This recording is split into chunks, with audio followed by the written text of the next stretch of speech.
আসসালামু আলাইকুম। আশা করি আপনারা সবাই ভালো আছেন। আমি আপনি প্রবাস এসে প্রতারিত হচ্ছি কেন? কারণ কি জানতে চান? কারণ কি জানেন? হাসার একটা কথা, আমি আপনি আমার যে পাসপোর্ট আছে এই পাসপোর্টের নাম্বারই জানি না। এর জন্য আমরা প্রতারণার শিকার হচ্ছি। আর প্রতারণার শিকার হওয়ার পরে যে আপনি কার কাছে যাবেন, কী ব্যবস্থা গ্রহণ করবেন, সেই বিষয়ে আমাদেরও এক বিন্দু ধারণা নাই।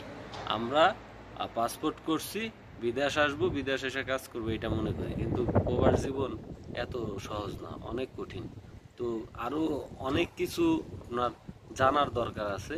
তো সামনের এক ভিডিওতে আপনাদের জানাবো যে কী সম্পর্কে আপনার ধারণা থাকলে, কী জানা থাকলে আপনি প্রতারিত হলেও এর থেকে উপকার পাবেন বা সফলতার মুখ দেখবেন, প্রতারককে চিহ্নিত করে বিচারের আয়তায় আনতে পারবেন। সবাইকে ধন্যবাদ। আসসালামু আলাইকুম।